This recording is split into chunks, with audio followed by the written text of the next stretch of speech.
Muchísimas gracias por invitarnos a participar en esta jornada. Os sugiero que sigáis la presentación por las pantallas porque seguro que es mucho más divertido para vosotros.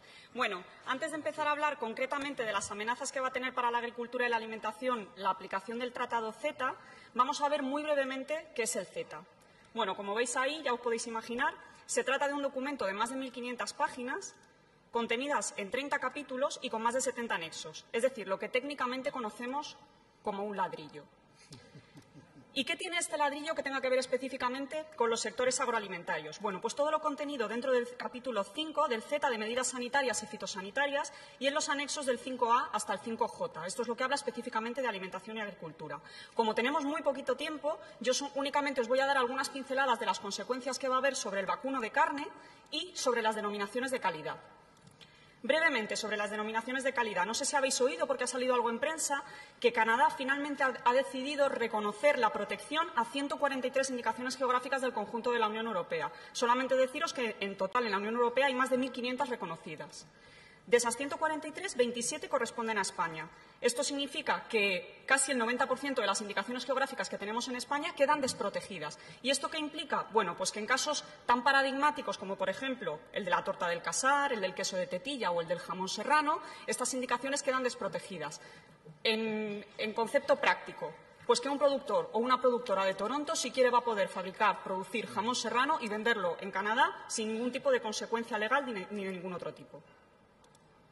Respecto a las amenazas al conjunto de los sectores agroalimentarios en general y en concreto hacia el sector vacuno de carne, estas derivan del desmantelamiento que se quiere hacer tanto de las barreras arancelarias como de las barreras no arancelarias. Las barreras arancelarias, los aranceles, son las tarifas que gravan las importaciones y exportaciones en el comercio internacional, mientras que las barreras no arancelarias, como han comentado en la mesa anterior, son aquellas que recogen los derechos. En el caso de la agricultura y la alimentación, son aquellas que derivan de la aplicación del modelo de producción que tenemos en la Unión Europea. Bueno, pues estas barreras se quieren desmantelar. En cuanto a las barreras arancelarias y concretamente hablando del sector vacuno de carne. Bueno, el sector vacuno de carne al inicio de las negociaciones ya fue considerado por la propia Unión Europea como un sector sensible. ¿Qué significaba que era un sector sensible? Pues que teóricamente debía estar protegido de alguna manera porque se presuponía que iba a sufrir mucho por la aplicación de este tratado. ¿Qué forma han tenido, en teoría, de proteger a este sector? Bueno, pues garantizando el mantenimiento de sus aranceles. Pero, a cambio, nos han hecho el truco y han decidido abrir 3 nuevos contingentes arancelarios, al 0% de arancel. También, en implicación práctica, ¿qué implica? Bueno, pues que anualmente, dentro de 6 años, porque se va a aplicar de manera progresiva, se va a abrir un cupo de 30.840 toneladas de carne fresca o refrigerada de vacuno que van a entrar al 0% de arancel, 15.000 toneladas de carne congelada al 0% de arancel y parte de la cuota Hilton, que es una cuota que son 11.500 toneladas de carne de vacuno de alta calidad que actualmente ya estamos importando de Canadá y otros países del mundo, que actualmente entran al 20%, pues también lo procedente de Canadá va a entrar al 0%. Esto puede ser mucho, puede ser poco, en función con que lo comparemos. Si os digo que actualmente la importación de carne de vacuno del conjunto de la Unión Europea procedente de Canadá no llega a las 4.000 toneladas, ya os lo he dicho todo, porque la aplicación práctica es que todo lo que entre de Canadá, en función a las importaciones que estamos teniendo ahora, va a entrar al 0% de arancel.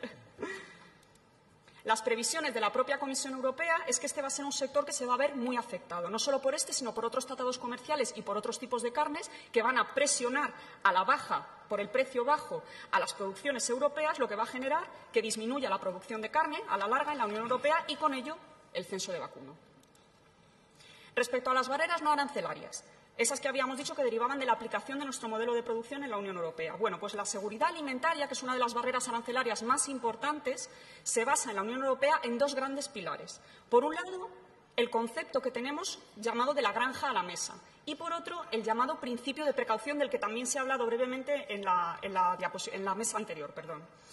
El concepto de la granja a la mesa, ¿qué significa? Bueno, pues es una concepción integral que tenemos en la Unión Europea de concebir la seguridad alimentaria.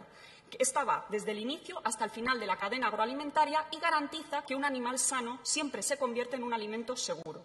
Desde el pienso que come un animal hasta la cría del animal, la transformación de ese animal, su transporte y la llegada al comercio minorista, todas las etapas están garantizadas. Esto no es así en todos los países del mundo, como luego veremos.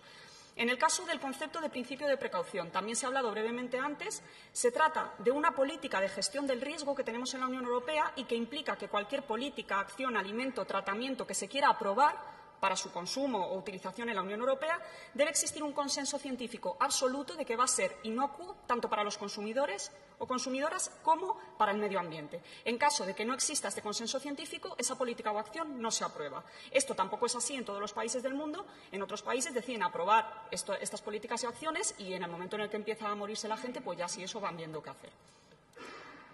Derivado de esta política de seguridad alimentaria, concretamente de este principio de precaución, es por lo que en la Unión Europea tenemos restringido el cultivo de los transgénicos, por ejemplo, y su etiquetado es obligatorio, mientras que Canadá es el quinto productor mundial de productos transgénicos y no tienen obligación de etiquetar esos productos en los lineales.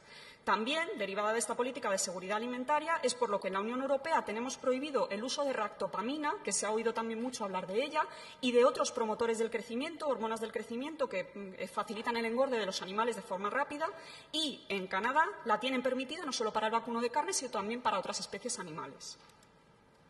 También derivado de esta política de seguridad alimentaria, concretamente del concepto de la granja a la mesa, por lo que un animal sano se convierte en un alimento seguro, es por lo que en la Unión Europea solamente hasta hace unos años estaba permitido limpiar las canales en los mataderos con agua limpia o agua potable. Esto no era una osadía de la Comisión Europea, era precisamente derivado de este concepto de seguridad alimentaria integral a lo largo de toda la cadena, por lo cual la canal no necesita ser desinfectada con nada, simplemente limpiada, porque es un animal sano, un alimento seguro.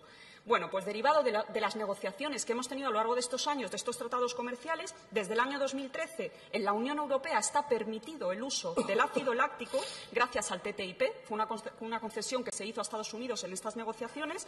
Actualmente ya se puede utilizar para desinfectar canales en la Unión Europea desde el año 2013.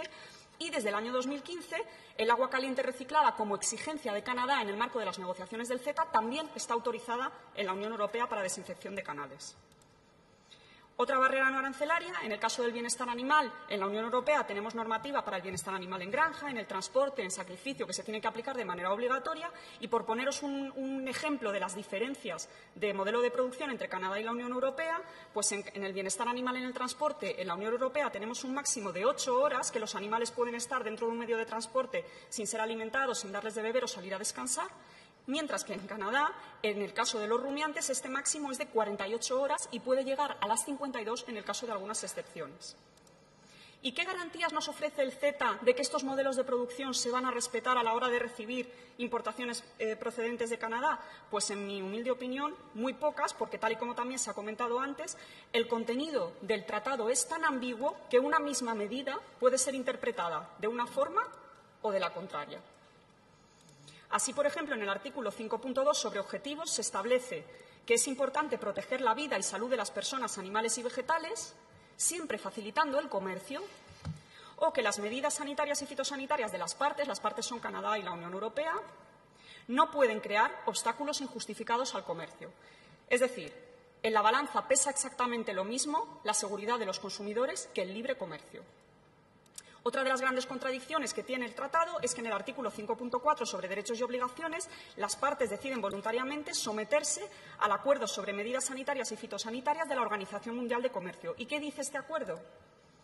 Pues que hay que utilizar medidas sanitarias y fitosanitarias armonizadas. Esta palabra es clave porque significa que tienen que ser equivalentes entre las dos partes, a ambos lados del Atlántico. ¿Y cómo se consigue esa armonización? Pues sobre la base de normas, directrices y recomendaciones internacionales elaboradas por organizaciones internacionales competentes. ¿Y cuáles son esas organizaciones internacionales competentes? Pues, por ejemplo, el Codex Alimentarius, que es la entidad que en el año 2012, sorpresa, dijo que la ractopamina no podía ser utilizada como una barrera comercial para la carne dentro de los países que forman parte de la Organización Mundial de Comercio. Otras lagunas, 3 ejemplos de lagunas que también contiene el CETA, pues, por ejemplo, todas las equivalencias que afectan a los productos vegetales no están acordadas. Hay una gran página en blanco que dice que se acordarán en una etapa posterior sin especificar ni cómo ni cuándo. Tampoco están acordadas las directrices sobre cómo se van a hacer las auditorías de Canadá a la Unión Europea o de la Unión Europea a Canadá para ver que se están cumpliendo efectivamente con los requisitos de importación. Y tampoco habrá régimen sancionador para los importadores que incumplan o para los exportadores que incumplan las normas de exportación, sino que se les dará la oportunidad de reconsiderar sus decisiones. Para terminar y para concluir, únicamente resaltar que poco importa quién tenga los estándares de calidad más altos. Para nosotros los nuestros son los mejores. Para ellos seguramente los suyos serán los mejores. Porque las empresas utilizarán esta necesidad de cooperación regulatoria y de armonización para hacer que estos estándares disminuyan al mínimo y favorecer así el libre comercio que tanto se proclama. Muchas gracias. Era un poco todo lo que os quería contar.